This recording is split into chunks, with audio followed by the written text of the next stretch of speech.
The more I've learned about Zionist Israel, the more parallels I've seen between it and World War II Germany. So in this video, I'll be going over those parallels that I've discovered between Israel and Germany. First off, we have the Prime Minister of Israel tweeting out that Israelis are the children of light in a struggle against the children of darkness, which is almost word for word for what German soldiers were taught to believe.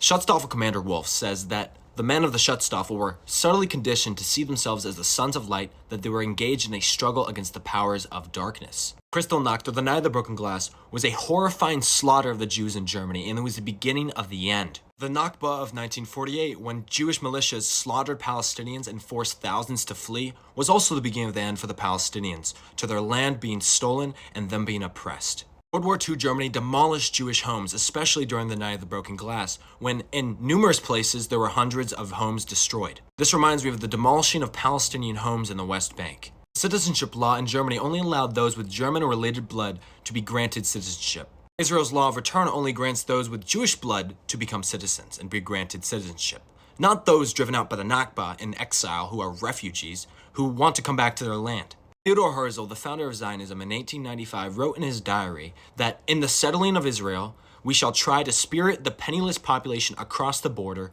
while denying it employment in our country. The removal of the poor must be carried out discreetly and circumspectly. We are not going to sell them anything.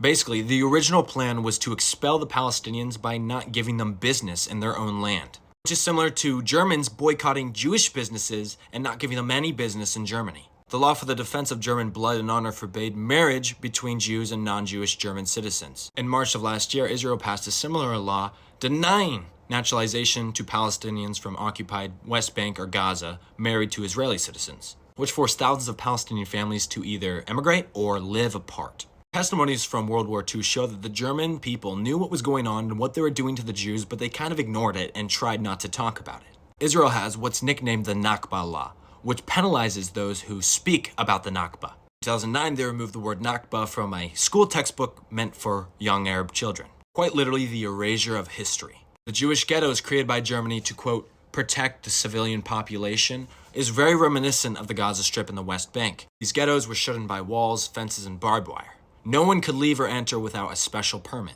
Here's what the Gaza Strip looks like. Here's what the West Bank looks like. Israel has instated a permit regime that they have to have in order to exit Gaza for medical aid, visiting family, working. Everybody needs it to do anything they want. The Jewish state bill allows for the establishment of segregated towns, which they can restrict to people of a certain religious group, you know who that's going to be, and of a certain nationality, you know who that's going to be.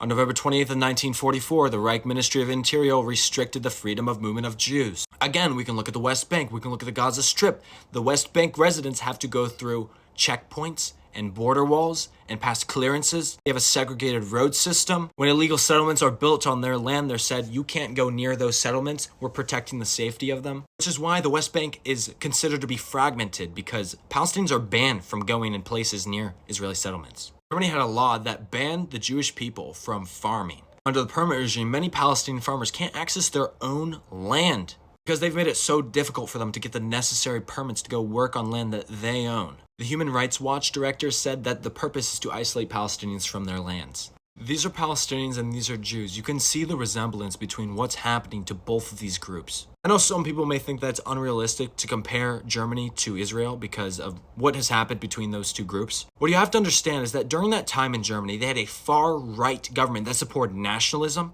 and a ethno-state of a standard of Aryans. And today in Israel, their far-right government that supports nationalism wants to establish an ethno-state of Zionist Jews. They're both on the same exact side of the political spectrum, only the standard has changed between the two.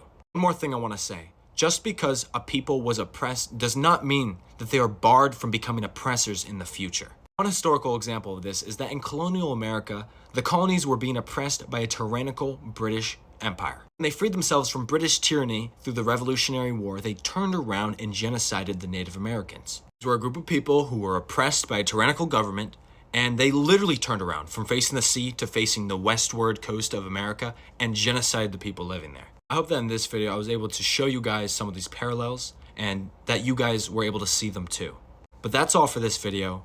Please share, favorite, repost, and press the copy the link button a bunch of times because it counts as a share and you don't gotta send it to anybody. But that's all for this video. Free Palestine.